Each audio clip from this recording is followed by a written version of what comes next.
Meus amigos e minhas amigas, bem-vindos ao canal do Instituto de Economia da UFRJ. Meu nome é Ronaldo Bicário e essa é a edição 27 do Conversas sobre o Mundo Contemporâneo, uma mesa redonda de professores do Instituto que conversam sobre os grandes temas que estão rolando no mundo hoje. A edição de hoje, o tema da nossa edição, que na verdade é a última edição do ano, né? Estamos fechando então o último programa desse ano de 2020. O tema dessa edição é justamente como é que mundo, na verdade, vai sair da pandemia, né? Antes da pandemia, se identificavam três grandes crises. Você tinha no mundo uma crise climática, uma crise da desigualdade e uma crise da democracia. Eram crises fortes, pesadas, estruturais, que estavam colocadas na mesa. E vem a pandemia. Com a pandemia havia grandes expectativas de que, de repente, as coisas mudassem, que você encontrasse algum caminho no sentido de reduzir a desigualdade, enfrentando a luta climática e, a partir disso, servindo de alavancagem, né, para geração de investimento, renda, enfim, um novo papel para a democracia, entregando aquilo que tinha que se entregar. Enfim, havia grandes expectativas. E com o passar do tempo e com o passar da pandemia, essas expectativas vão se enfraquecendo e o que se vai desenhando no horizonte seria um pouco mais do mesmo, só que pior, como é o nome desse programa de hoje. Então, é exatamente isso que nós vamos discutir hoje com vocês. Que mundo é esse que sai da crise? Que mundo é esse que sai da pandemia? Sai um mundo melhor? Sai um mundo pior? Que mundo é esse? Pradinho, aqui estamos com os nossos participantes, né, da nossa mesa. Luiz Carlos Prado, tudo bem, Pradinho? Mais uma conversa sobre o mundo contemporâneo, né, o último do ano. Pradinho, obrigado pela sua presença. Vamos lá para mais um Conversas, não é isso? Isso mesmo, vai ser um prazer, mais uma vez, a última do ano, que você falou, né? A antivéspera, ou a véspera da primeira do ano que vem. Né? Da primeira do ano que vem. Como sonha assim, né? Grande Pradinho, grande decano. É isso aqui. Bom, Numa Mazati, mais um professor. Tudo bem, Numa? Bem-vindo ao nosso programa. Tudo bom? Tudo bem? Pronto para o último programa do ano, que vai ser bem interessante. Hoje o debate vai ser quente. Eduardo Baixa, grande Baixanzinho, pai da Joaninha, nosso valoroso tricolor. Pronto para mais um debate, Baixanzinho? Pronto. Tema cascudo, hein? Tema vai ser hoje, tema hoje, cascudo, tema difícil. O primeiro ano do nosso Conversas sobre o Mundo Contemporâneo. Podia chamar também assim, o ano em que vivemos em perigo, não é isso? Podia ser um filme, exatamente. E fechando aqui a mesa, grande Eduardo Costa Pinto, nosso valoroso zagueiro de Jequié, um zagueiro viril, violento. Vamos lá, Dudu, pronto para mais um debate. Tem que ouvir isso nessa altura do campeonato, final do ano, com volta de segunda onda de pandemia, zagueiro de Jequié. Mas estamos prontos, vamos lá. Vou mostrar minhas travas. Mas vamos lá, né, Dudu? O debate hoje está mais para zagueiro, né? Está para zagueiro viril. O debate hoje Nada, ele era o Beckenbauer da Zona da Mata. Nossa senhora, jogava de líder. Gente, vamos lá, vamos trabalhar, vamos para a batalha, vamos para a luta. E aí, Pradinho, que mundo é esse que vai sair da pandemia? Bem, quando começou o ano, quando começou a pandemia, todos nós aqui começamos a discutir alguns cenários, a própria previsão de crescimento da economia brasileira e do mundo. Havia cenários muito catastróficos em termos de crescimento econômico. A identificação desses cenários ajudaram a tomada a iniciativas de alguns governos que conseguiram fazer programas de transferência. E quando nós analisamos o desempenho da economia mundial, o crescimento vai ser um pouco maior do que se previa, embora, de qualquer maneira, é uma queda do nível de atividade econômica muito grande. Agora, as outras questões que se colocaram, até que ponto o papel do Estado vai aumentar, até que ponto, de alguma forma, vai crescer a solidariedade. Cada uma dessas questões, me parece que aquilo que o Bicário anunciou, colocando como tudo permanece igual, mas talvez um pouco pior, me parece que é uma boa síntese do mundo que nós vamos viver. um mundo diferente, mas ele não muda dramaticamente naquilo que é essencial. A questão de distribuição de renda vai continuar ruim, a questão, e talvez pior, porque uma das mudanças que nós temos nesse período foi o crescimento do trabalho remoto. Eu não acho que, quando terminar a pandemia, você retorna à vida como era antes, com a mesma participação de trabalho presencial. Há várias maneiras de se relacionar vão permanecer distintas também de hábitos que nós adquirimos ao longo desse período. Há várias tendências econômicas de substituição de determinados trabalhos também vão impactar o comportamento pós-pandemia. Em síntese, esse tipo de mudanças tende a afetar parte de trabalhadores no setor de serviço, que é o único espaço que poderia, de alguma maneira, gerar empregos nesse momento. E o que aumenta de demanda no setor de serviços são serviços muito pouco qualificados. Quer dizer, os serviços de entrega, que cresceu ao longo desse período, serviços de call center, serviços realmente cuja remuneração é muito reduzida. Então, a polarização entre empregos de segmentos mais qualificados, por um lado, e, por outro lado, há empregos muito desqualificados, com um certo esvaziamento do centro, me parece que é uma das tendências mais fortes que se vai colocar. E, por outro lado, as questões políticas que afetam também as escolhas econômicas estão longe de ser resolvidas. Tem um ou outro sinal que parece um pouco mais promissor, mas ainda vivemos numa ameaça de uma esdrúxula, estranha direita alternativa, direita radical em vários lugares do mundo, desde os Estados Unidos, embora agora na oposição, na Europa, em lugares da Ásia, no Brasil. Isso continua e deve se aprofundar pós-pandemia. E nós vimos muitos dos nossos colegas, principalmente aqueles de tradição mais ortodoxas, pregando, em alguns casos, preocupação com o déficit público, que é muito preocupante no cenário atual, do cenário pós-pandemia. Eu fico por aqui, depois nós retornamos com mais questões sobre esse tema que você trouxe, que empolga todos nós. Valeu, Pradinho, nessa primeira rodada. E aí, Baixa, que mundo vai sair dessa pandemia, né? Ou vai sair algum mundo dessa pandemia? O Luiz Carlos já começou a tratar do tema.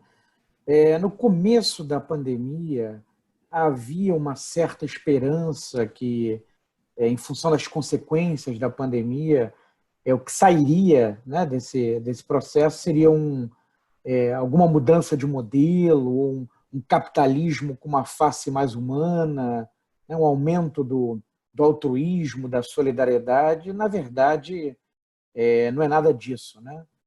Não teve nenhuma mudança substantiva, né? E não há nenhuma indicação nessa direção, né? Não houve nenhuma reconfiguração de forças que justificasse, né, no sentido de criar as condições para mudanças mais substantivas de modelo, alguma coisa que caminhasse no sentido de um capitalismo mais humano ou mais igualitário, né? Na realidade, então, não haverá grandes mudanças de tendência, né? O que a pandemia fez é acelerar e exacerbar tendências já existentes, tá?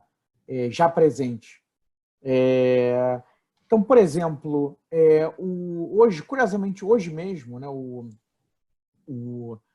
Martin Wolf, né, escreveu um artigo no Financial Times sobre 5 elementos, né, do mundo pós-pandemia, né? E ele chamava atenção, acho que com correção, para os seguintes pontos, tá? Dimensão tecnológica, que o Luiz Carlos já comentou, né, com a rápida difusão, né, de plataformas de trabalho remoto, plataformas que já existiam, mas cada vez mais pessoas utilizando, né? E não dá para prever exatamente quando que se voltará para uma situação de normalidade. Talvez mudanças tenham vindo para ficar mesmo. Vários trabalhadores agora trabalhando de casa, enfim, doravante, né? Outra dimensão era o aumento da desigualdade, tá? Porque, enfim, as pessoas de mais baixa renda ficaram mais desprotegidas, sofreram mais com a pandemia, estão sofrendo, tá? Havia um elemento do aumento de endividamento privado e público, né? Então, quer dizer, o mundo pós-pandemia seria um mundo de dívidas muito maiores, um elemento de desglobalização, né? Uma tendência a desacelerar o comércio mundial, que já vinha crescendo nos últimos anos menos do que o PIB, tá? Então, isso tenderia a acentuar esse processo, a pandemia, tá? Por exemplo, os países tomando um cuidado maior, tá? Para, por exemplo, depender menos da China ou internalizarem parte da cadeia produtiva, em particular em setores estratégicos, tá? E o último ponto seria exacerbar esse conflito Estados Unidos-China, que já vinha também acontecendo, né, essa disputa, mas que ganhou uma nova dimensão, né? Quer dizer, a China saiu muito rapidamente da pandemia, os Estados Unidos sofrendo muito, tem a questão da vacina, enfim, isso abre novos capítulos, tá?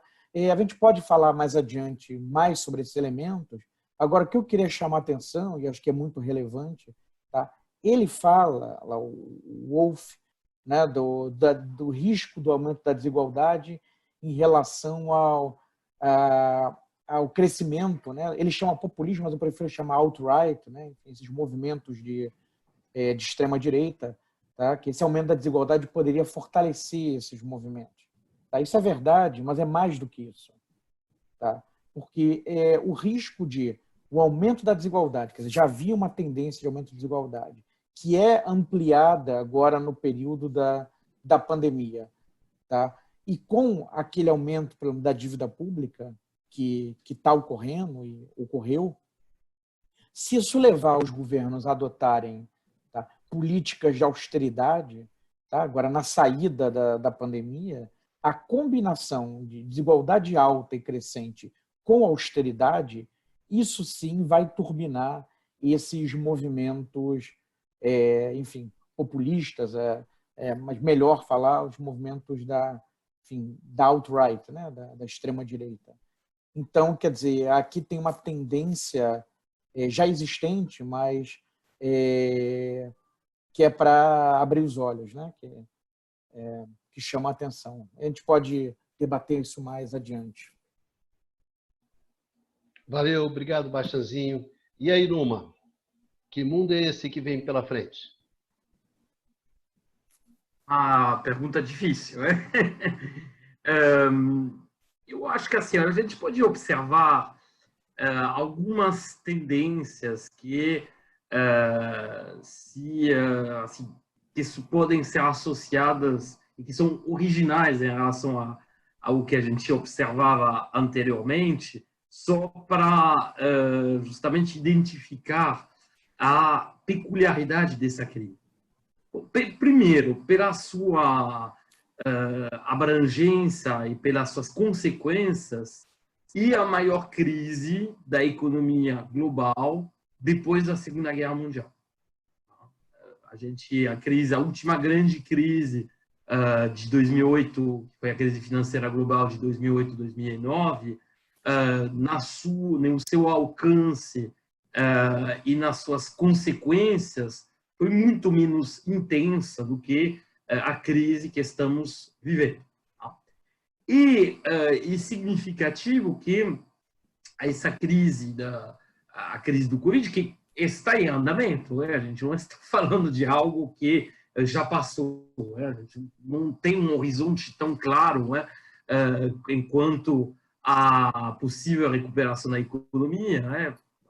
Tudo depende, por enquanto, ainda do ritmo que é dado pela parte sanitária, né, da crise. Então, a crise econômica, ela, na verdade, ainda está se mantendo. E o que a gente pode dizer assim, de interessante, de original relacionado a essa crise, é que é uma crise que, obviamente, foi uma crise de demanda, mas uma crise de demanda com muitas especificidades, porque uma série de setores simplesmente deixaram de funcionar, de poder funcionar, e continuam deixando de poder funcionar, particularmente os setores de serviços, o setor da cultura, né? E, desculpe. E, ao mesmo tempo, a gente observou, pelo menos parcialmente, né? Portanto, uma desorganização do sistema de produção global, pelo menos parcial, né?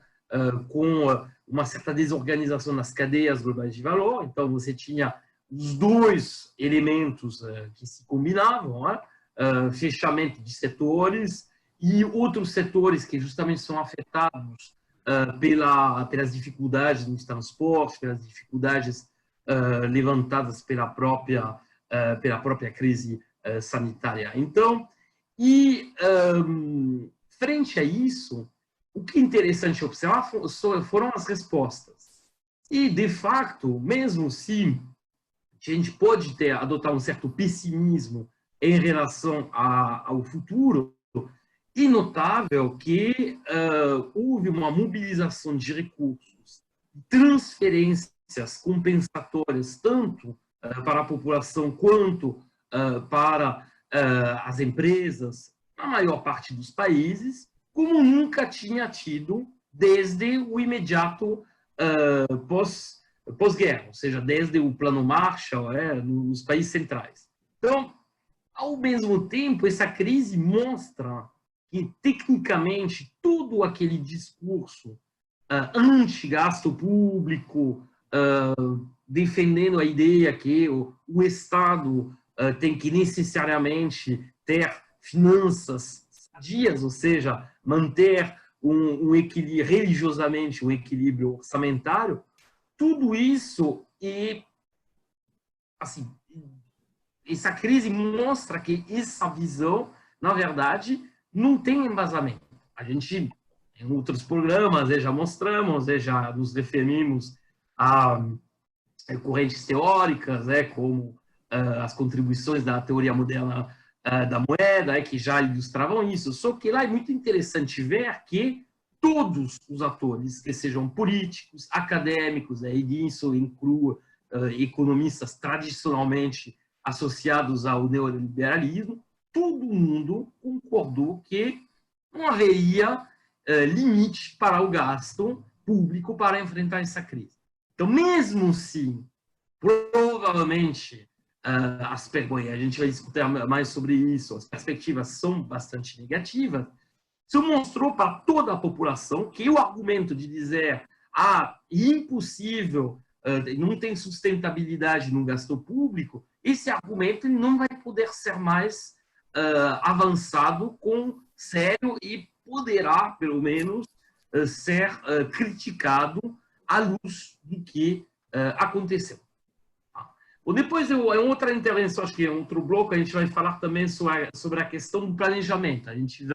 Que vai ser uma questão importante, é a falta de planejamento das economias capitalistas atuais, que sejam economias centrais ou periféricas. Mas isso acho que é um assunto que eu vou deixar mais para frente. Talvez o Eduardo Costa Pinto queira fazer alguma observação sobre essa questão. Valeu, Numa, brigadão. Agora, antes de passar a bola aqui para o Dudu, eu gostaria de lembrar para o pessoal que acompanha a gente que vocês podem encontrar esse nosso programa aqui também no formato de podcast. Basta vocês procurarem pelo podcast canal IE-FRJ. Todos os tocadores que tem aí de podcast, vocês encontram, então, esse programa daqui no formato de podcast. E aí, Dudu? E esse mundão, hein? Para onde vai esse mundão de Deus? Eu vou começar aqui um pouco diferente. Antes de chegar nesse mundão de Deus, eu vou ler um pedacinho da música do Belchior, que é o seguinte, para pensar um pouco sobre esse ano. E eu fiz alguma adaptaçãozinha aqui. Tenho sangrado demais. Tenho chorado para cachorro. Esse ano eu morri, mas no próximo ano eu não morro. Eu acho que isso é simbólico de um ano de M que a gente viveu nesse período, um período marcado por crises profundas, mesmo antes da pandemia, uma pandemia que ceifou milhares de vidas, uma pandemia que nos colocou em reclusão, uma pandemia que nos tirou do convívio, do contato dos amigos, a gente poder abraçar os amigos, a gente poder encontrar os amigos, e tirou vidas de muitas pessoas próximas. Então, assim, isso por si só já mostra o quanto foi um ano de merda. Desculpa aí as palavras chulas, pessoal, mas não tem como. E é por isso que essa analogia que eu fiz com o BQO esse ano eu morri, mas no próximo ano eu não morro. E olha que isso é diferente da letra, eu fiz uma adaptação, tá? E por que eu tô falando isso tudo? Porque eu acho que necessariamente o que a gente está vivendo hoje, né? Eu acho que o capitalismo nunca ficou tão explícito nos seus processos históricos. Se a gente começou lá atrás a discussão vida e economia, confinamento, reclusão, salvar vidas, no caso brasileiro isso com uma certa restrição, o que fica explícito nesse momento em que, como o Numa bem alertou, a pandemia ainda não está clara a saída, mas surgiu uma luz no final do túnel com a vacina. Mas ainda não tem todo um planejamento, tem todo o processo, tem uma questão enorme pela frente, mas, dado essa luz no fim do túnel, o que eu acho que a gente tem nessa trajetória atual? Ficou explícito, a gente tem nesse momento uma segunda onda que pouca gente está parando, as pessoas estão na rua, ficou explícito que a lógica da acumulação de capital, a lógica da lucratividade, tá, está acima de qualquer coisa. Está acima de qualquer coisa. Ou seja, lucro, acumulação. Não necessariamente a ideia de vida desse processo. Então, esse é um contexto que eu queria chamar a atenção. E, mais ainda, em linhas gerais, eu acho que as crises em curso vão se aprofundar. A desigualdade vai chegar a patamares muito maiores do que vimos até agora, porque a riqueza financeira, inclusive, já está mais valorizada do que antes da pandemia. Enquanto postos de trabalho são destruídos, enquanto a discussão passa por política de intervenção, de ajuste fiscal, e mesmo na Europa e nos Estados Unidos, a flexibilização disso ainda é muito parcial, né? É uma discussão ainda de que não tem mudanças estruturais. Então, muita gente acreditava lá no início que o Estado ia fazer nova intervenção, isso, nova configuração. Não temos as condições materiais. Acho que, inclusive, as tensões vão aumentar, a crise vai aumentar, os problemas vão aumentar. A extrema-direita tende, mesmo perdendo o Trump recentemente, tende a permanecer forte, porque enquanto não mudarmos as condições materiais e estruturais de boa parte dessa população, o antissistêmico dessa população tem sentido, porque não adianta. Eu sei que tem o terraplanista, tem tudo mais, mas se continua desigualdade, continua desemprego, continua condições materiais de deterioração, as pessoas vão querer mudanças e vão criticar fortemente o antissistêmico. Então, acho que a gente precisa enxergar como trajetórias complicadíssimas e acho que a gente sobreviver o ano que vem já vai ser uma grande vitória. Mas eu volto para depois discutir pontos específicos que eu levantei aqui. Bom, após essa primeira rodada, e aí, senhores, quem é que se candidata aí a começar o nosso toque de bola? Bem, eu só ia fazer um comentáriozinho, né? Que foi bonito ali o Dudu. Dudu é media training, né? Deixa eu pegar também o ponto do e falar algumas coisas que, antes desse programa, eu fui dar uma olhada sobre aquilo que outras pessoas estavam falando sobre o ano que vem, sobre o futuro. E é muito curioso que você vê que está todo mundo tendo programas parecidos com o nosso. Uma publicação do Fundo Monetário Internacional fez um programa mais ou menos dessa linha, o Fórum Internacional, aquele de Davos, fez a mesma coisa. Está todo mundo... o Bill Gates fez alguns cenários com referência a isso. Quando você olha essas coisas tão distintas e mesmo de vários segmentos ligados ao establishment, tem algumas coisas que chamam a atenção. Primeiro, essa questão do trabalho remoto.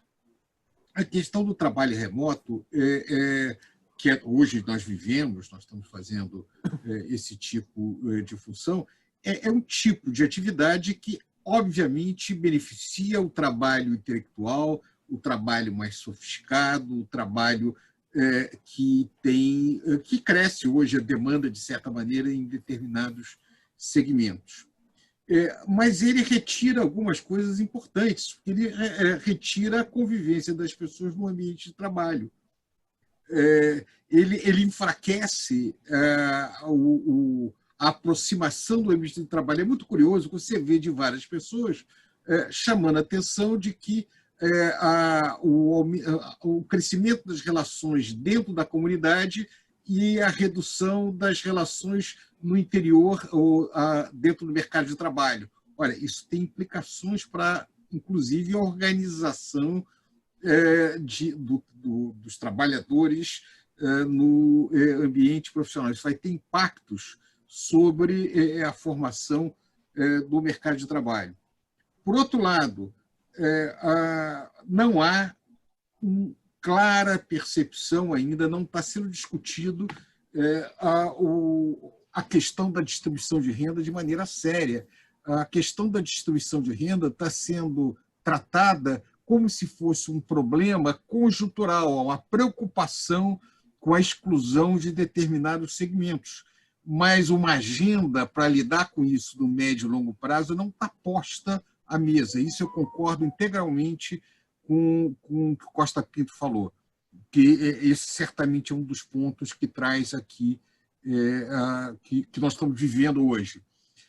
Dentro desse cenário, a presença de setores antissistêmicos, em especial, hoje vem fundamentalmente da direita, me parece que vai ser uma presença constante daqui por diante.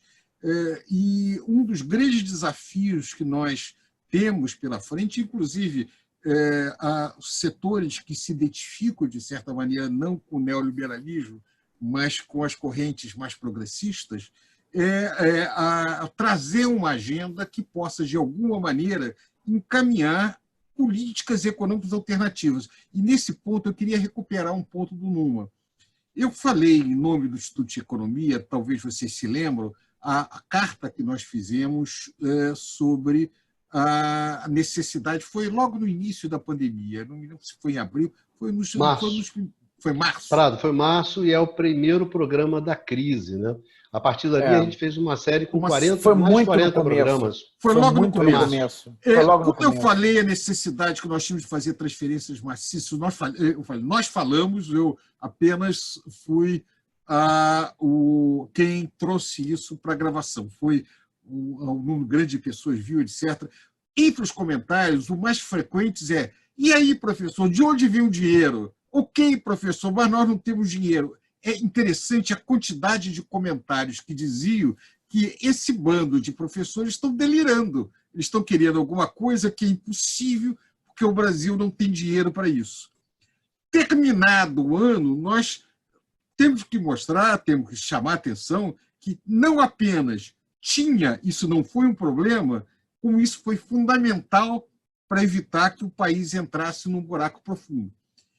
Isso não foi apenas verdade para o Brasil. Você vê que transferências foram feitas de maneira muito significativa na Europa, até nos Estados Unidos você teve, e sempre foi relutante em fazer esse tipo de política, você também teve programas do gênero, e em maior ou menor grau em vários países em desenvolvimento, e esse foi uma marca desse período.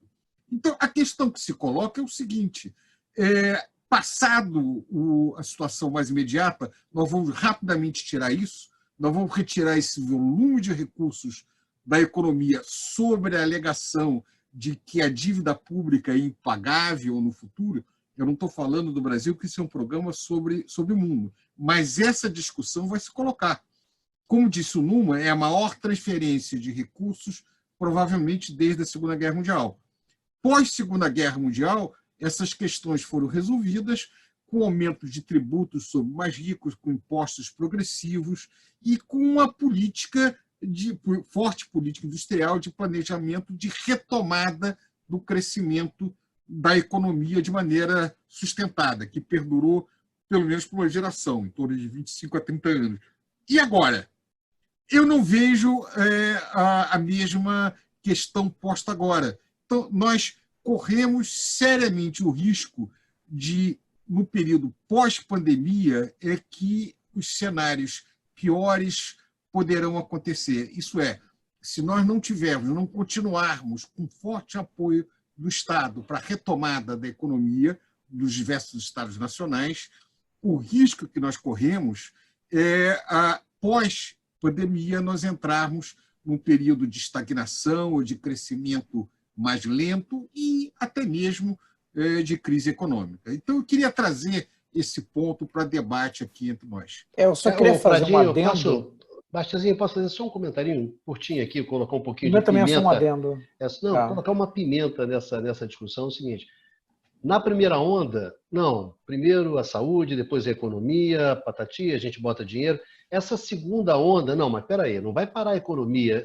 Não teve aí, bom, agora não vamos ver, na segunda onda, quando o bicho está pegando, você não nota assim, uma meia trava, mas não é muito, a economia não pode parar, quem tiver que morrer, né? Isso vale para todo mundo, não vale só para o Brasil. Se você vê na Europa, Estados Unidos, quer dizer, não, mas a economia não, quer dizer, indo nessa direção do que o Prado colocou, quer dizer, agora que o bicho está pegando, já nessa segunda onda, vai pegar mais ainda, como é que fica esse negócio, gente? Só fazer duas observações, Bicalho, até aproveitar o teu gancho, só chamar atenção para uma coisa aí também, assunto para o pessoal da área médica. Na gripe espanhola, a segunda onda foi a pior. Né? Das 3 ondas, houve 3 ondas, a segunda foi a pior. Né? Talvez tenha aí um padrão, né? Que a segunda onda é a mais forte. Mas o que eu queria falar anteriormente era que na crise financeira internacional de 2007, 2008, né? No começo da crise, na resposta imediata, né, houve um resgate da política fiscal. Né? Alguns falaram Keynes está de volta, né, a volta do mestre, as políticas keynesianas, e muito rapidamente houve uma guinada, tá, de 180 graus e começaram as políticas de consolidação fiscal. Né? Caminhou-se para, não em todos os lugares, tá, mas em alguns países na Europa, por exemplo, a coisa durou muito pouco. Tá? Durou muito pouco. E ainda que tenham ocorrido iniciativas, houve uma certa mudança de discurso do FMI, tá? Houve um retorno, em grande parte, a mais do mesmo. Né? Houve um retorno ao que prevalecia anteriormente. Né? E esse risco está colocado também nessa crise agora, mas com consequências pela dimensão, né? Com consequências possivelmente piores. Tá? E, bom, em alguns países já havia movimentos de alt-right, etc., mas a crise financeira internacional ali da década passada ajudou muito a alimentar esses movimentos. E é uma parte, no caso dos Estados Unidos em particular, para a chegada ao poder de Trump alguns anos depois, né, sendo eleito em 2016. Vai, Numa.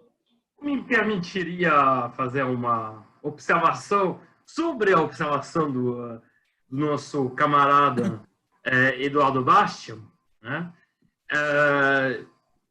De fato, depois da crise de 2008, rapidamente depois foram abandonadas as políticas assim mais heterodoxas. Só que uma diferença fundamental entre o que aconteceu na resposta à crise atual em relação à resposta à crise de 2008, e que na crise de 2008, se você for olhar, o papel das transferências, o gasto em transferências, foi muito reduzido, para não dizer quase nulo, nos países centrais.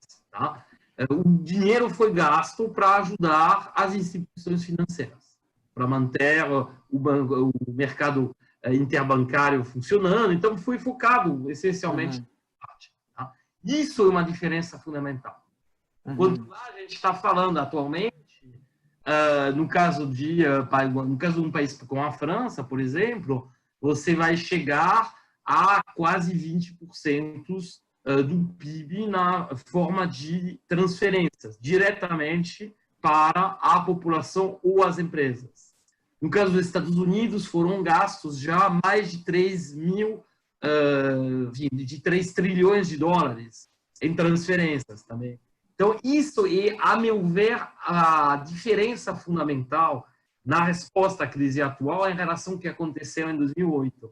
E os tamanhos são tão grandes, todo mundo fica repetindo com tanta insistência que não tem problema em gastar, que, obviamente, como todos já colocaram, a um determinado momento, provavelmente o que vai acontecer é que o argumento para tentar empurrar de volta políticas neoliberais vai ser de dizer, não, agora a dívida pública atingiu níveis insustentáveis, só que vai ficar difícil sustentar essa visão justamente depois de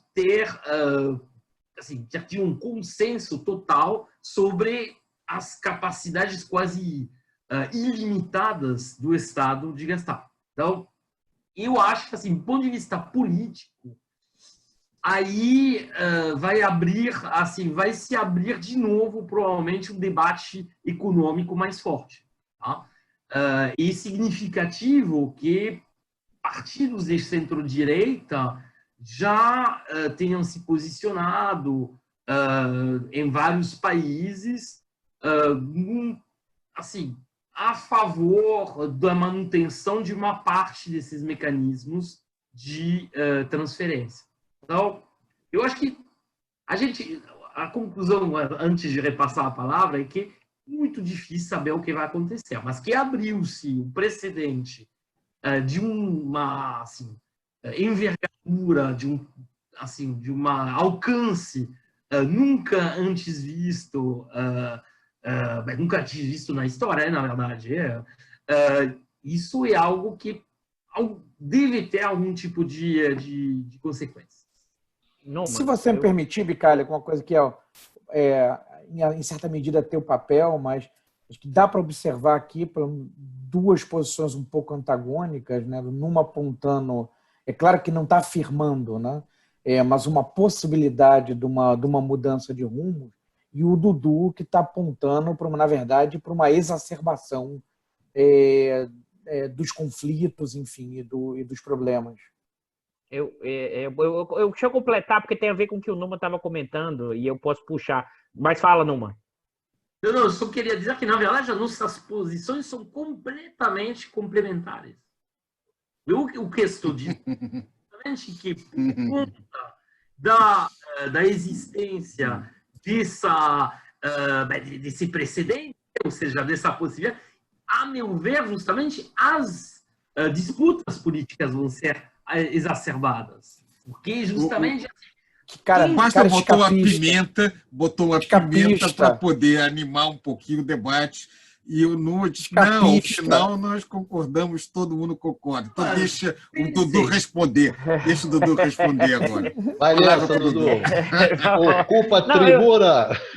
Eu já ia fazer um comentário lá com o que o Numa falou.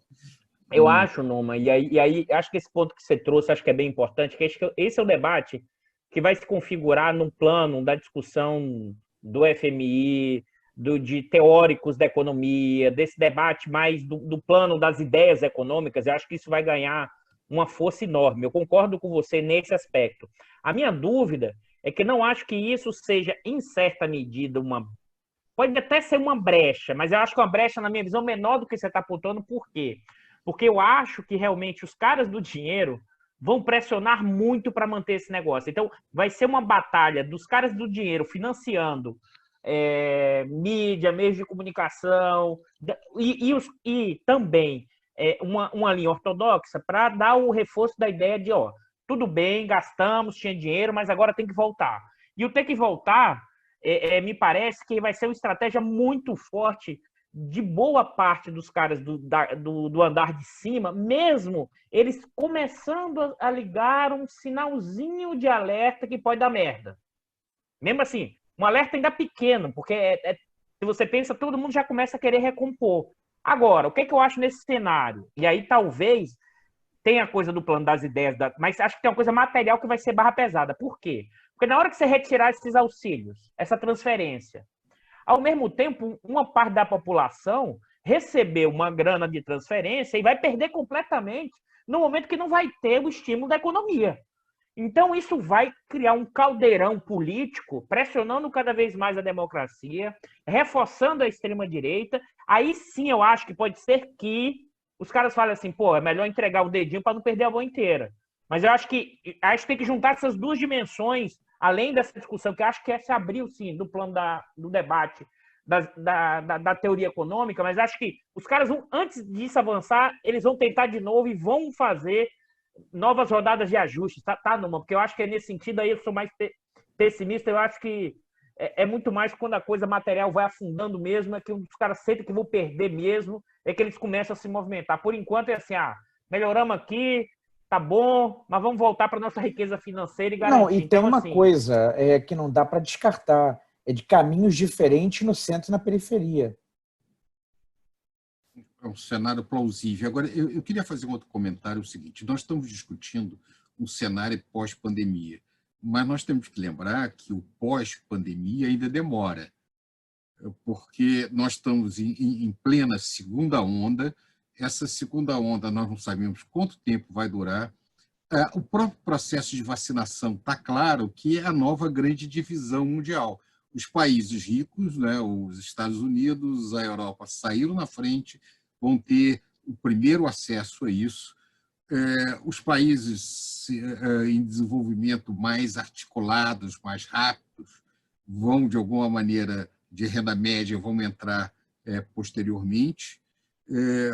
Governos negacionistas como o nosso, certamente, apesar do poderio, da capacidade do nosso sistema tradicional de vacinação pública que nós temos, apesar das pressões, vai atrasar um pouco, isso pode ter implicações graves para nós e outros países que têm um cenário como esse. Agora, parte do mundo, parte da Índia, parte da África subsaariana, parte das regiões mais pobres da Ásia, Paquistão, a Bangladesh, podem ter problemas de, num período razoável, vacinar toda a população. Ou seja, além de todo esse cenário, o ponto em que o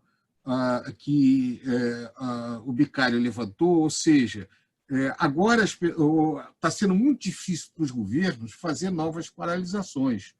Claro, na Europa, nós estamos vendo isso. A Alemanha começou agora, em pleno Natal e Ano Novo, uma dura paralisação. Mas nós vemos aqui no país de desenvolvimento, em países mais pobres, a resistência vai ser muito grande para isso. Porque... Desculpa, Carlos. Não, só para concluir, porque apesar das transferências, em alguns casos, no nosso caso, transferências estão acabando, pode imaginar outras formas, mas a maneira tradicional está acabando. Mas, apesar dessas políticas de transferência, para vários segmentos, elas não são tão efetivas. Inclusive setores, em geral, um pouco mais qualificados, como, por exemplo, a parte cultural, teatros, cinemas, etc., mas também várias posições de trabalhos intermediários e leves. Então, é possível, e aí tem um mecanismo, tem um pouco de especulação, que nós possamos ainda ter uma fase muito ruim da pandemia antes da melhora. Isso realmente o pessoal de saúde pode dizer melhor do que nós, mas isso é um cenário bastante plausível ao se analisar os meses que nós temos aí pela frente. Mas, Pradinho, eu acho que tem, só um pouquinho abaixo, mas eu acho que aqui tem uma coisa mórbida, que eu acho muito pesado, que é o seguinte: lá atrás você não tinha nenhuma expectativa de vacina. Bom, então você vai, faz o lockdown. Isso aconteceu, né, na França, na Espanha. Não, faz o lockdown, você bota grana para o pessoal ficar em casa. Aí tudo bem, você fez isso. Não tinha nenhuma, tá certo? Não tem no horizonte, não tem vacina, não tem nada. Ó, fica em casa, senão isso aqui vai dar merda. Tudo bem, você faz esses movimentos, mas agora você tem uma segunda onda. Você já teve esses gastos, né? Não é concreto, os gastos você já teve. Então você, ai não, mas peraí, a questão fiscal, sabe? Aquele potencial de humanidade, de civilização, você gastou lá atrás no primeiro. E agora você come, não, mas agora tem a vacina. Então, eu só queria chamar a atenção para isso. Você tem uma corrida entre a vacina e não fazer o lockdown, tá certo? De quantas pessoas vão morrer até chegar a vacina sem você ter que parar. Quer dizer, você vai ter que escolher ali, mas me parece que essa escolha que foi feita lá atrás, em março, abril, agora ela está sendo feita de uma maneira muito mórbida, sabe? Muitas pessoas irão morrer até chegar a vacina. De quantas transferências isso você vai quer variar de continuar país para fazendo? país, como o Bastianzinho chamou a atenção, etc, etc. Quer dizer, tem uma conta de chegada aqui que eu acho que Neguinho vai tentar fazer, que é de uma perversidade tremenda, tremenda, tremenda. Se você me permitir, Bicalho, só algumas observações. Uma é mostrando um pouco as contradições na Europa, né? Em meio à segunda onda, na Inglaterra, a Premier League está começando a liberar público no estádio, né? Quer dizer, no momento agudo da pandemia, né, de segunda onda, estão liberando o público no estádio. Enquanto isso, no Brasil, o Flamengo tão prejudicado por falta de torcida, né? Bom, esse é o nosso momento do choro. Já acabou o choro? Já. Vai, Baixa, continua. Acabou. Na verdade, a gente tem até que... É hoje que está tendo Racing e Boca, Bicalho? Não, tá mudo, você está mudo. Santos e Grêmio eu sei que teve. Agora Racing, eu vou ver, daqui a pouquinho eu te respondo. Vai fundo. Se o Flamengo não tivesse sido eliminado, não poderíamos estar gravando agora, né, numa quarta-noite. Porque o Luiz Carlos e o Dudu não iam deixar gravar, né?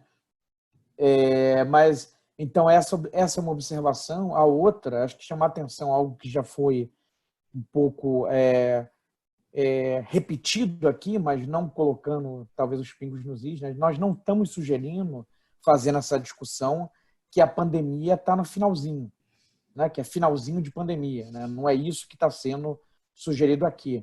Tá? Agora, a perspectiva da vacina, né, ele sinaliza, eventualmente, uma nova fase, né? Agora, infelizmente, ainda vai morrer muita gente. Tá?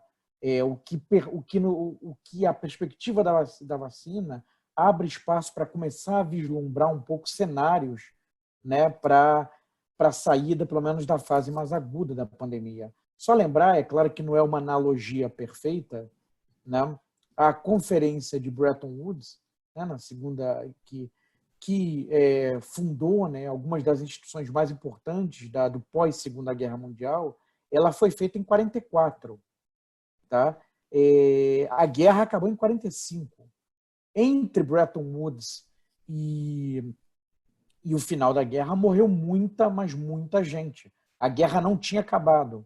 É que ali você já tinha uma indicação de para onde que a coisa ia, né? Mas não tinha acabado, e muita gente morreu entre uma coisa e outra. É claro que não está se discutindo uma nova ordem, não há uma conferência para discutir o mundo pós-pandemia, mas, de certa maneira, o que ele está fazendo, a gente sabe que ainda vai morrer muita gente, ainda estamos na segunda onda, tá? Ainda está muito complicado, mas já começa-se a vislumbrar um pouco o mundo do pós-pandemia, ou pelo menos, essa fase sem vacina, né? Bastianzinho, olha só para informação, Racing e Boca 0-0 está no intervalo. E o Santos enfiou 4 no Grêmio. Então o Cuca... Caramba! Passou Caramba, não é essa... Então, reforça o nosso ponto. Se o Flamengo tivesse passado, não estaremos gravando agora. Né? Então temos que agradecer ao Clube de Regatas do Flamengo, tá? Porque permitiu conciliar nossas agendas. Vamos, Baixa, vamos voltar pro tema, Baixa. Vai, o tricolor, né? O tricolorzinho, meu Deus. Vai, Dudu. Não, acho que era o Numa que estava. Mas eu posso. Bom, eu pensei que o Numa tivesse. Você estava pedindo, não estava, Numa, para falar? Não, eu acho que assim, eu vou fazer um comentário mais breve para passar para você, Numa. Eu acho que assim, a gente vai sair, a pandemia ainda vai demorar de terminar, porque como o próprio Baixa já comentou, mas acho que a gente vai sair cambaleando enquanto sociabilidade, quer seja no Brasil e no mundo, porque acho que a gente ainda vai viver tempos de aumento de concentração de renda, aumento de deterioração social dos valores, do sentido de cooperação. Eu me lembro no início da pandemia, parecia uma insanidade. As pessoas disseram assim, na pandemia agora todo mundo vai se unir. Pô, quando na história humana, quando você está numa situação de crise, de tensão, de pancadaria, vai todo mundo virar paz e amor no meio da escassez, da confusão, dos problemas maiores. Então, assim... Dudu, só um Diga, pequeno Ricardo. comentário, aquela pagelança histórica dos economistas ortodoxos no Jornal Nacional defendendo o gasto, lembra? Não Foi só o um momento. gasto, mais do que isso. Viraram keynesianos e defendendo o Isso. plano Marshall. Eu vi economista ortodoxo que nunca estudou o plano Marshall falando do plano Marshall. Isso, como diria o pessoal lá, que são os zagueirão de que é uma renca de economista ortodoxo defendendo a sua corretagem e defendendo o quê? O preço dos ativos financeiros. E eu queria reforçar isso. Então você vai sair de uma crise. Você vai sair de uma crise em que os ricos vão ficar muito mais ricos. E a geração de emprego e renda vai despencar. Então, vai aumentar a tensão social de forma profunda aqui e fora. E não vejo ainda nenhum sinal, mesmo com essa luz amarela inicial, de mudanças profundas ou de políticas estatais de reconfiguração na questão de gasto público, da reconfiguração da questão tributária, na questão da reconfiguração de bens públicos. Eu acho que isso ainda está muito mais ainda no desejo, no campo da discussão heterodoxa, e os ortodoxos, no máximo, estão falando assim, vamos flexibilizar um pouquinho, mas não dá. Sabe por que não dá? Porque o estrago é muito grande depois dessa pandemia. Ou seja, você teria que, sim, eu concordo com o Bárcio, você teria que refazer, você teria que reestruturar um plano Marshall, reconstruir Bretton Woods, mas eu não acho que, nesse momento, existam correlações de forças possíveis nesse processo, dado o poder que vai sair muito forte ainda dos segmentos financeiros, dos grandes bancos de investimento, dos fundos de investimento, e também ainda para, e aí o Bicalho quiser dar conversar, fazer um comentário, do pessoal do petróleo. Porque a transição energética vai ser empurrada lá para frente, porque ninguém vai destruir trilhões de ativos pela questão ambiental, mesmo que a gente ache que seja necessário, dado a crise ambiental em curso. Então, assim, eu acho que queria ser otimista, mas eu acho que nós vamos viver, mesmo que passe a pandemia no sentido do respirar dessa situação tão triste e caótica que a gente vive, mas nós vamos viver não só 21, mas 22, mais anos de profunda tensão, problema, e acho que a gente tem que estar preparado para entender e para encarar isso. É por isso que eu puxei a fala do Belchior, esse ano eu morri, mas ano que vem eu não morro, e a gente vai ter que fazer isso talvez por alguns anos para pensar em transformação. Só um pequeno comentário aqui, fazendo, digamos assim, um drible a lá o Bastianzinho. Bastianzinho, a rapaziada introduziu o keynesianismo gourmet, não é isso? Muito bom. É o keynesianismo gourmet. Só um comentário rapidinho sobre o que o Dudu falou. Tem um analista importante, que é o Daniel Yergin, na parte de energia, né, de política energética. Ele lançou um novo livro, que é o New Map. Então, vocês têm entrevistas do Yergin no YouTube para dar com pau, quem se interessar.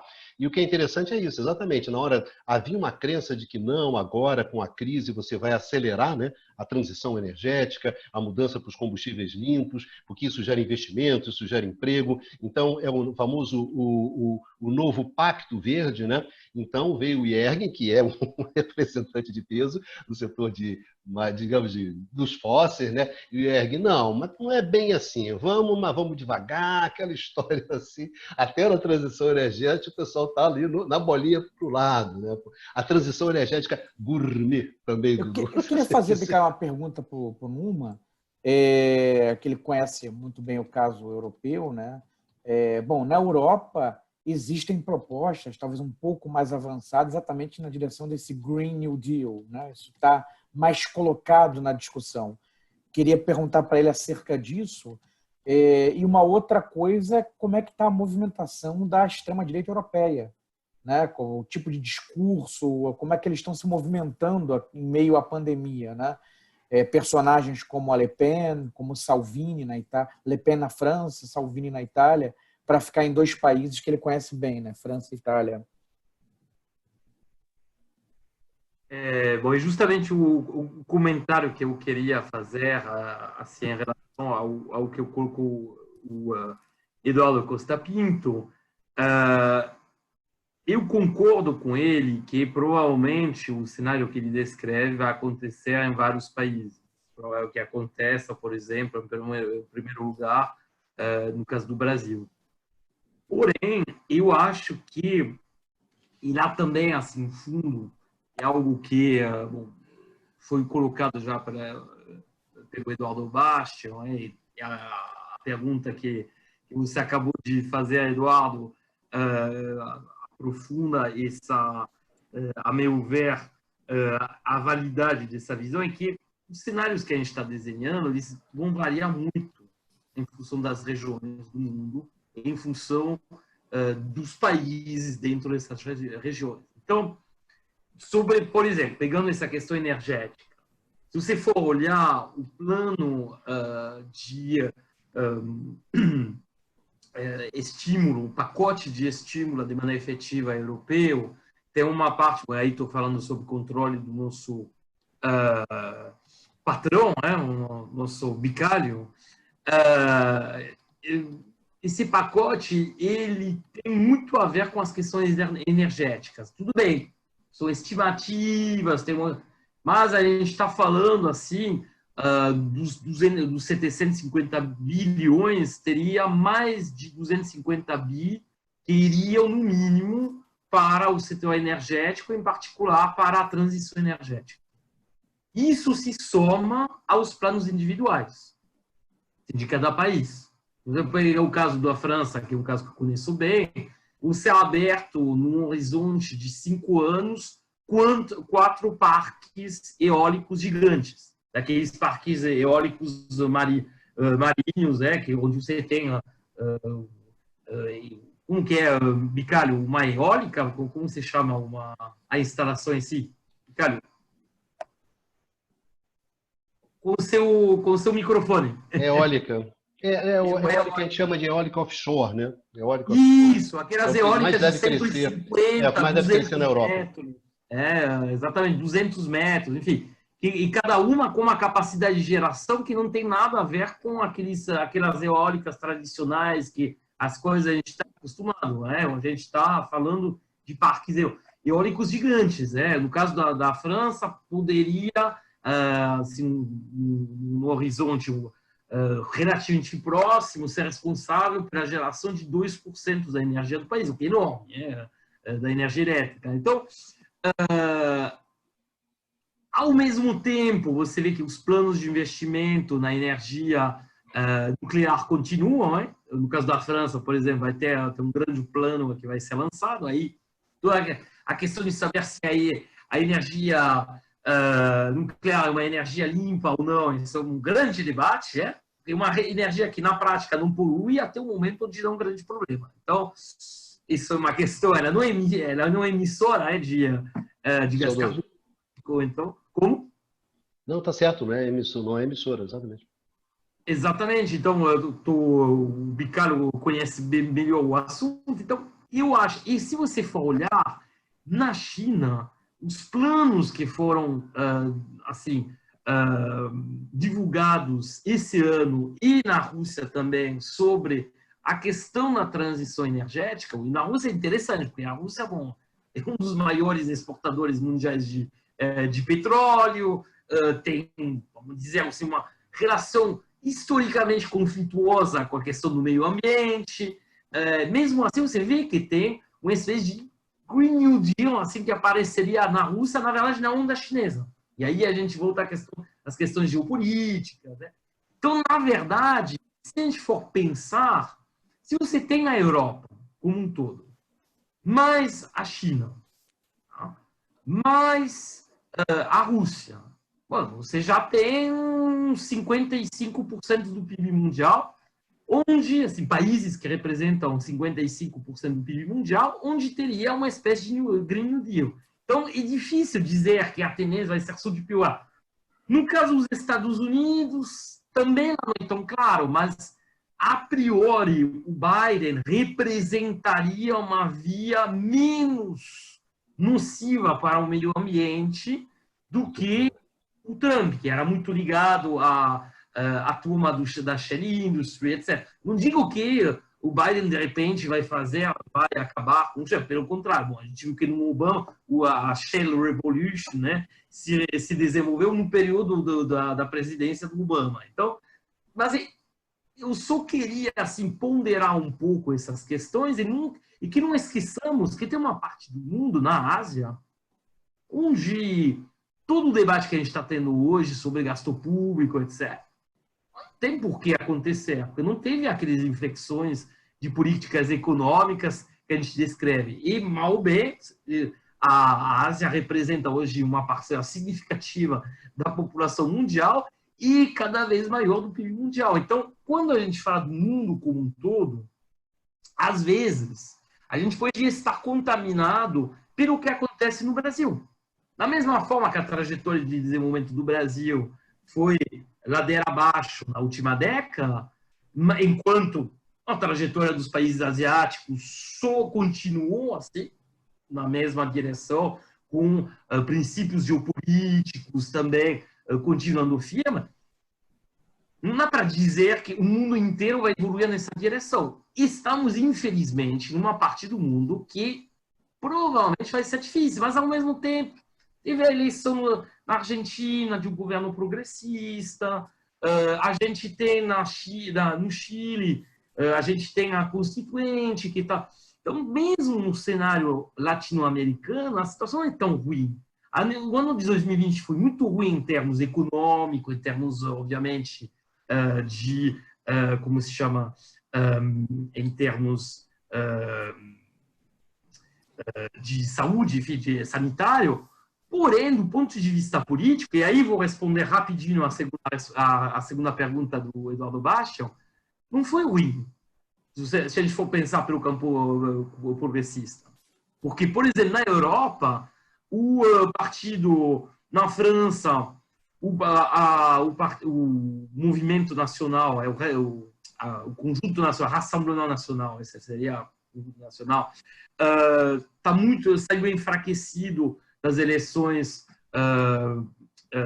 como se chama, nas prefeituras. Na Itália, também o Salvini não conseguiu se reforçar tanto nesse período, todas as manobras dele erraram. Se a gente for olhar também as eleições, as eleições locais que teve na Alemanha, também isso aconteceu. Então, é difícil dizer, eu não sei quanto esse ano de 2020 para o campo progressista foi ruim. Essa é uma pergunta que fica no ar. E pensamos também o que aconteceu, e não foi um evento pequeno, o que aconteceu nos Estados Unidos, onde o presidente em exercício foi derrotado nessa tentativa de um segundo mandato, que não é tão comum. E foi derrotado, no final das contas, com uma certa folga. Então, eu deixo essa observação no ar. Antes de passar para o Luiz Carlos, que quer fazer um comentário, não, Bastian, posso... foi uma herança da pandemia, em alguma medida, né? A derrota do Trump. Ele estava bem nas pesquisas. Sem dúvida. Eu lembro que no programa que a gente fez sobre os Estados Unidos, o Prado começou exatamente com essa frase, que, na verdade, os Estados Unidos vinha bem, etc., antes da pandemia. Eu me lembro bem disso no programa que a gente fez, que os nossos seguidores podem encontrar lá na lista dos programas do Conversas, né? Gente, olha só, bateu aqui o nosso tempo, então aqui cabe a gente já ir encaminhando o final, e eu vou colocar uma última questão aqui que eu gostaria de colocar com vocês, já que esse é o último programa do ano. Esse é um programa do canal do Instituto de Economia, não é isso? É um programa, bem ou mal, de economistas e convertidos, tá certo, Bárbara? O pessoal da engenharia e da administração.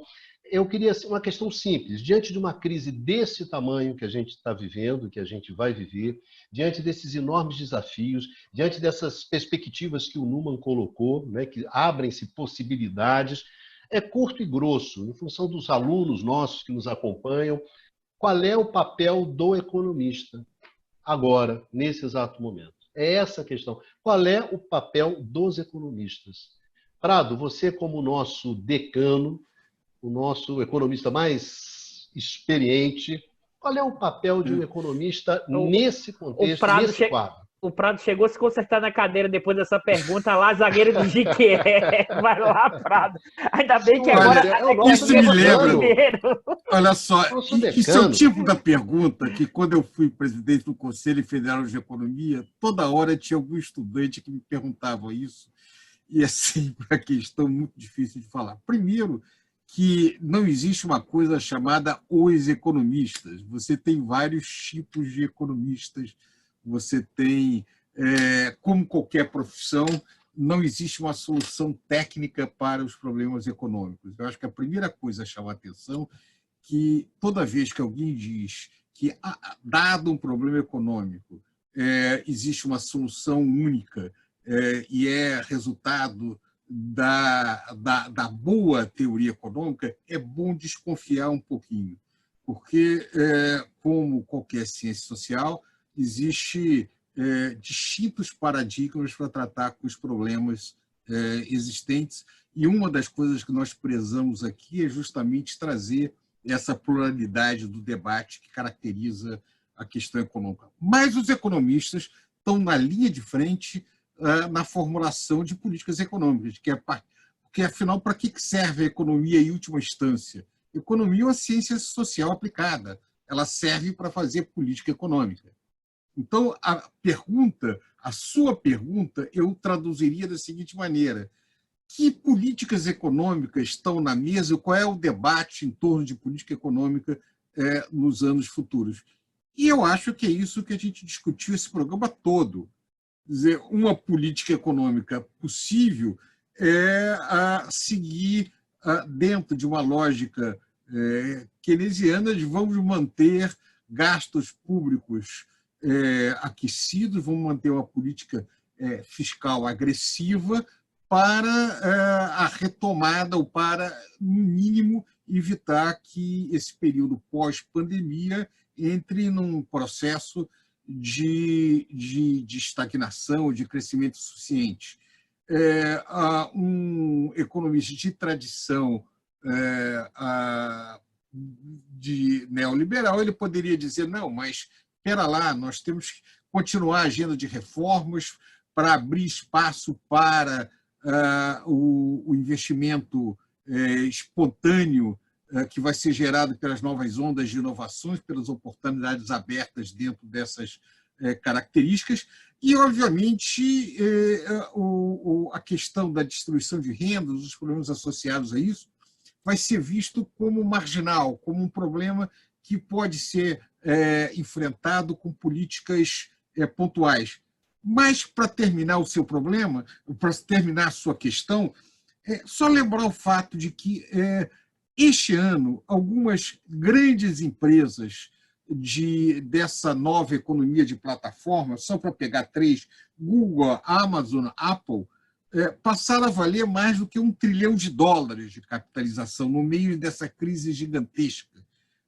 A outra, Facebook, vale pouco menos, 700 e tantos bilhões de dólares, não chega a $1 trilhão, mas cresceu muito o seu valor de mercado nesse período. Ou seja, o que nós estamos discutindo de distribuição de renda não apenas o impacto da crise vai ser diferente entre países, entre segmentos da sociedade e entre empresas.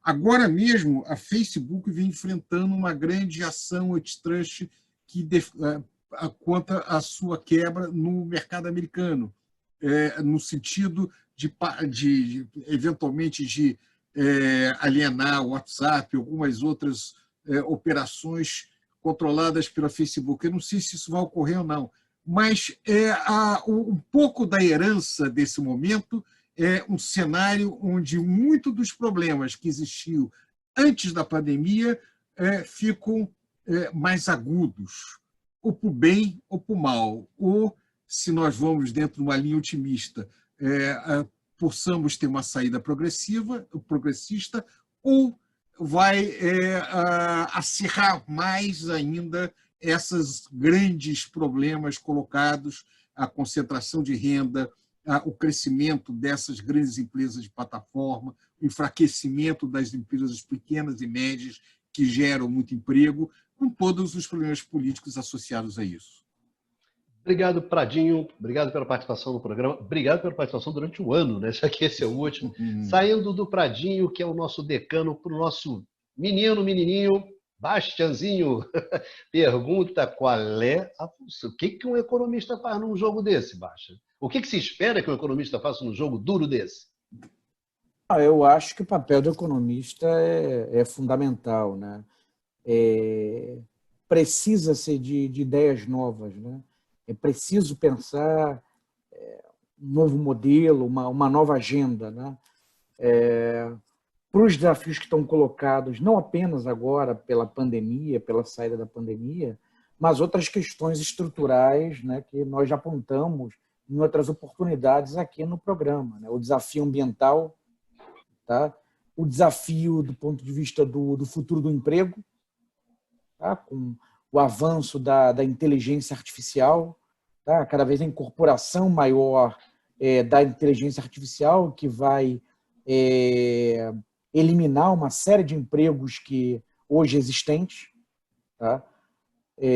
Junto com o problema também da desigualdade, né? Internacional, da desigualdade que está se acentuando agora na conjuntura presente. Tá? Então, quer dizer, há um conjunto de desafios, né, que torna urgente pensar soluções, né, pensar saídas. Tá? E o economista tem um papel, naturalmente, muito importante nesse esforço. Né? Não simplesmente requentar ideias antigas, né? Ainda que possivelmente as ideias já estejam em alguma medida por aí, né? Tenhamos aqui uma brincadeira, né? Ideias à procura de um economista, né? Para fazer uma brincadeira com o Pirandello, né? Mas dito isso, né? Quer dizer, isso é um pouco o que nos cabe, tá? Agora, uma vez que existam essas ideias, existe essa agenda, uma outra coisa, e aí entrando no campo do Dudu, é a existência, né, a possibilidade da implantação de políticas, desse tipo de política, né? Quer dizer, para que isso passe para ação concreta, né, é preciso que haja forças que levem adiante uma agenda dessa natureza, né? Ela precisa ter legitimidade, né? E esse é um outro desafio, tá? Mas sem as ideias também fica difícil tentar qualquer coisa nova, né? É isso. Valeu, Bastian. Obrigadão pela sua participação ao longo de todo o ano aqui nessa nossa mesa redonda, comparecendo sempre, administrando, né? Administrando o banho da Joaninha, administrando o sono da Diana, o jantar da Diana. Hoje o Bastian vai ficar até o final, né? Geralmente ele sai. Hoje sim. Tem uns compromissos lá paternos para serem cumpridos. Hoje ela já tá dormindo. Hoje mais tranquilinho, né? E aí, Numa? Eu, na verdade, posso falar aqui, né, que o Numa, o Dudu e eu, né, nós não somos economistas, né, mas escolhemos a economia, né? E já escolhemos a economia na maturidade, né, com uma certa idade, quer dizer, a gente desembarcou na economia por amor, não foi porque escolhemos aos 17 anos. Pô, você tirou o meu drible, Bicalho, que eu ia dizer que não podia responder porque eu não era economista, pô. Não, o Dudu vai falar, o Dudu vai dar uma valorizada e falar a economia que me escolheu. E o pior é que já tinha imaginado que eu... Vamos lá, Numa, vai nessa, vamos nessa. Já tinha imaginado que o Eduardo ia falar em último, então já pensei que poder usar. Né? Não, sim, essa questão é uma pergunta muito difícil. Na verdade, eu não acho que o papel do economista seja mais ou menos importante do que ele já era, né? O problema é como justamente quais economistas, já indo um pouco assim, na linha do que colocou o Luiz Carlos, né? E quais economistas vão ser consultados? Quais economistas vão ter voz? E aí, nisso, a citação que abriu um pouco esse programa, né, que na verdade é a conclusão de um texto do meu compatriota, o escritor francês Michel Houellebecq, né, sobre o que seria, que tinha sido consultado lá bem no início da pandemia, quando tinha ainda essa fase meio onírica, imaginando um mundo diferente, uma espécie de, sei lá, de novo 68, bom, exagerando, mas tinha um pouco disso em certos meios culturais, e ele tinha falado que seria a mesma coisa, o mundo seria a mesma coisa, só que um pouco pior. E, na verdade, infelizmente, sobre a influência dos economistas e quais economistas têm, vamos dizer aí, exercem influência, quais economistas têm tribunas, né, para assim, para orientar o debate assim, com um maior alcance para o seu público, infelizmente, não parece ter mudado muito. O que a gente poderia ter pensado, justamente, já que temos uma crise cuja única resposta em quase todos os países foi um conjunto de políticas de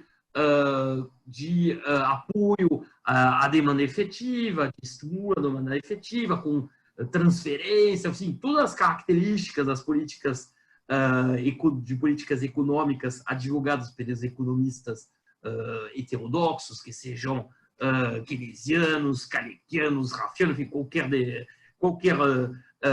todos os economistas progressistas. A gente poderia pensar, bom, esses economistas trabalham sobre esses assuntos há anos, há décadas, têm contribuições sólidas, têm um corpo. Só que, infelizmente, se eu abro um jornal, aí, no caso do Brasil, até que não é. Caiu. Desculpem. O caso do Brasil não é tão ruim, é até muito melhor do que muitos países, né? Porque o espaço dos economistas heterodoxos aqui não é tão limitado.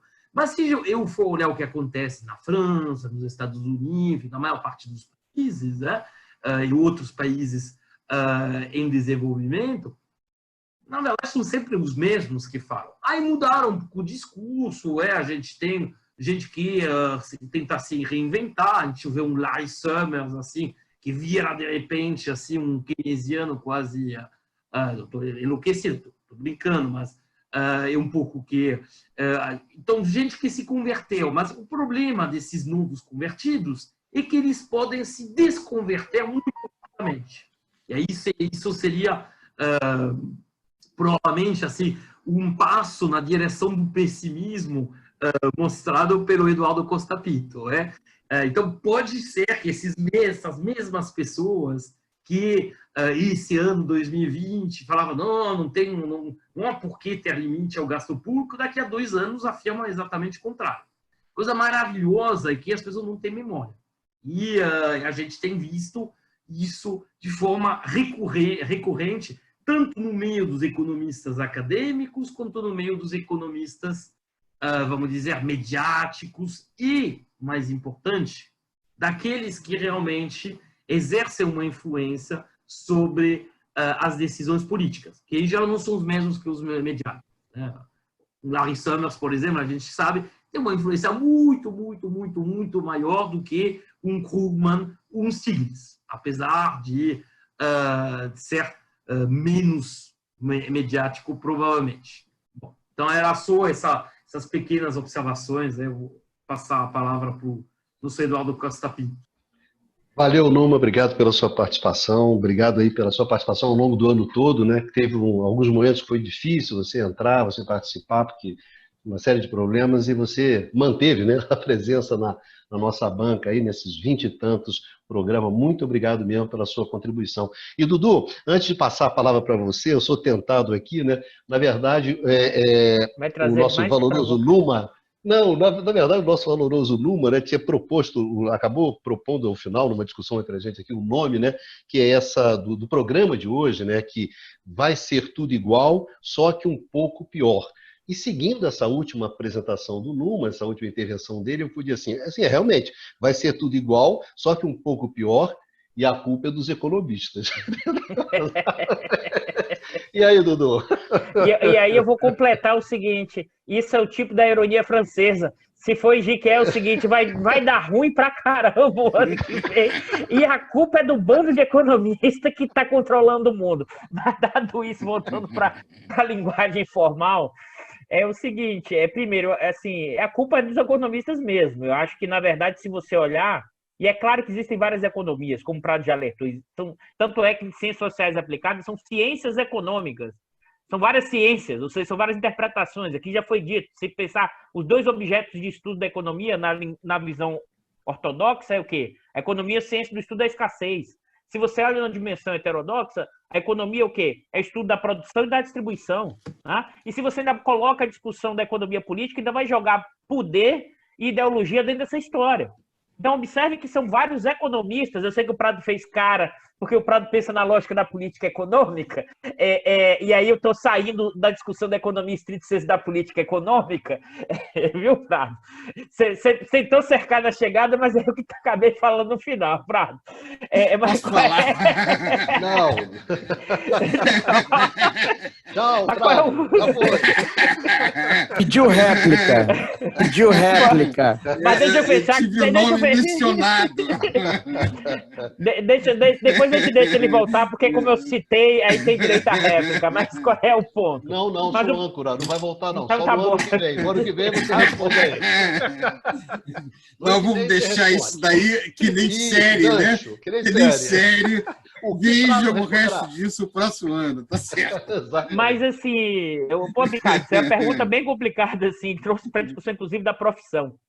Então, na verdade, primeiro, você tem vários economistas. Acho que, inclusive, sim, aumentou de forma expressiva o que é o poder dos economistas no período mais recente. Recente você tinha um engenheiro, que é aquele que ia construir obra, infraestrutura, planejamento. Vocês tinham outras funções. Basta olhar, por exemplo, o papel que vai ganhar um economista. Claro que esse economista está associado diretamente ao quê? Ao mercado, à corretora, ao mercado financeiro. Os economistas vieram, meu deuses, aqueles que vão conseguir, inclusive, os nossos alunos ficam nos perguntando assim, dá vontade de vez em quando falar assim, professor, como é que bolsa ganha dinheiro? Eu falei, pô, se eu soubesse ficar rico, eu não estava aqui dando aula para vocês. Então, assim, é a mesma coisa que esse pessoal acha que existe uma tecnicalidade, inclusive, dessa busca de como o economista vai conseguir, através, inclusive, de achando a distribuição normal, a distribuição tal para aplicar na Bolsa de Valores, ou questão outra, ou achar que vai, inclusive, ter uma fórmula pronta, né, dessas conexões desse economista com o mercado financeiro,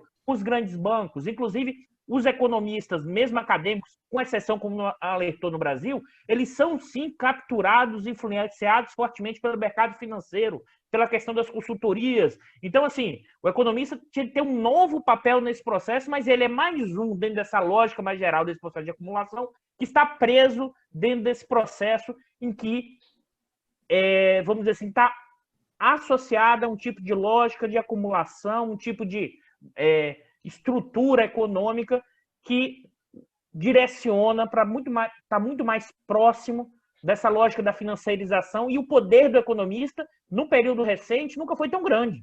Essa é uma característica marcante. É evidente que nós que estamos em outro campo da economia precisamos deixar isso muito claro, né? Ampliar a necessidade de olhar a economia como um sistema complexo, que é necessário incorporar outras dimensões das ciências sociais, porque não vai ser, como disse o Prado no Meu Baixa, respostas técnicas. Não tem apenas a teoria correta nesse processo. Tem toda uma questão de que significa transformar a realidade social, no caso, o país, aqui no caso brasileiro, mas o que é também não só o país, mas como construir um tipo de sociabilidade que permita ir além apenas da lógica da acumulação. Ou seja, como realmente, né, transformar a sociedade. Acho que isso é um elemento fundamental e esse é o papel do economista, mas esse é um papel menor na discussão da economia hoje. Gente, eu queria agradecer. Agora fomos os 3 citados. Ficará para o ano que vem as respostas. Assistam a próxima temporada em 2021, né, do Conversa sobre o Mundo Contemporâneo, e verão as respostas ao Dudu, não é isso? Não, mas é isso, gente, quando tem que... Toda a série acaba com alguma coisa, né, para chamar para a próxima temporada, né? O Dudu é a nossa... Quem matou o Det Reutemann, né? Vai ser a nossa... Bom, isso é uma piada que os mais velhos conhecem. Dava vontade de perguntar para o nosso chefe, o Bicalho, mas pode, Bicalho, difamação na última fala? Pode isso, Bicalho? Pode isso, Bicalho? Porque senão cada um de nós vai falar mais meia hora. Bota o VAR, Bicalho, bota o VAR. Vocês reclamaram tanto, agora vamos fazer o seguinte: próximo ano eu começo e vocês terminam, eu não vou reclamar, tá bom? Fechou? Tá certo. Não, gente, em janeiro a gente já está aqui de volta. Afinal, todo mundo está dando aula em janeiro, né? Todo mundo está dando aula em janeiro. Então, em janeiro, estamos aqui outra vez, tranquilamente. Gente, enorme de um agradecimento aos nossos amigos, às nossas amigas que nos acompanharam aqui desde março, como lembrou, né, o Pradinho, né? A gente começou conversas ali em março, a gente começou junto com a pandemia, né? E a gente vem acompanhando, discutindo com vocês. Então, o número de pessoas que nos acompanham, né, através do YouTube tem aumentado. A gente agradece demais essas pessoas que acompanham a nossa discussão, né? E queria justamente convidar vocês, né, para o ano que vem, a gente continuar nesse espaço aqui de debate, que é um debate, que é uma conversa, né? O Prado, a gente discutiu muito isso, a gente gostaria que fosse uma conversa, uma certa informalidade e de tal maneira que as pessoas que estão fora da universidade, né, tivessem acesso a um debate, a uma discussão, um assunto, cumprindo, acho que é a obrigação da gente, que nós que estamos numa universidade pública, né? Eu acho que essa é e principalmente num momento tão difícil como esse, né? Então a gente está tentando aqui cumprir, né, na medida do possível, né, Prado, com todos aqueles problemas que não são os economistas, né, que os acadêmicos têm, né? A gente sabe dos nossos vícios, etc., tentando levar isso para um número maior de pessoas terem acesso à informação, é um debate de qualidade, pelo menos a gente se esforça para isso. Então, obrigado muito grande ao pessoal que nos acompanha, obrigado, Pradinho, nosso decano, Bastianzinho, o nosso mais novo garoto, Numa, né, o nosso francês, que, poxa, foi difícil, conseguiu participar de todos os programas, apesar de todas as dificuldades. Dudu, né, nosso vice-diretor, né? Na verdade, ele que é o boss, né? A autoridade é ele. A autoridade é ele. Dudu, muito... Pela primeira vez eu fui apresentado como vice-diretor do programa. É dele, na verdade. Se tiverem que processar... Eu acho que ele deu uma carteirada para falar por último. Isso, como vice-diretor. Então, gente, desejamos para vocês um final de ano dentro do possível, né? Que seja que vocês consigam aproveitar esse final de semana junto com as pessoas que vocês gostam, junto com as pessoas que vocês consideram importante. É um momento muito difícil que a gente está vivendo. Os próximos meses vão ser muito difíceis, mas eu acho que, fundamentalmente, o que é importante é a gente discutir, conversar e tentar apontar saídas, né, nesse momento tão difícil. A gente não pode perder a esperança. Os mais velhos, né, eu, Pradinho, que já vivemos tanta coisa, né, Prado? Coisas difíceis. A gente sabe que as coisas passam, a vida segue, as coisas vão sendo construídas ao longo do tempo. Então, a todos vocês, um beijão enorme. Se cuidem muito, porque a situação está muito barra pesada. Se cuidem, procurem preservar as pessoas que vocês conhecem, as pessoas que vocês amam, mas preservar os outros também, né? Preservar os outros, aqueles que a gente não conhece, mas que merecem o nosso respeito, merecem a nossa atenção. São pessoas como a gente, têm sonhos, têm famílias e tudo mais. Enfim, um beijão a todos. Nos vemos aqui no canal do Instituto de Economia da UFRJ no próximo ano. Beijo a todos, se cuidem, até a próxima.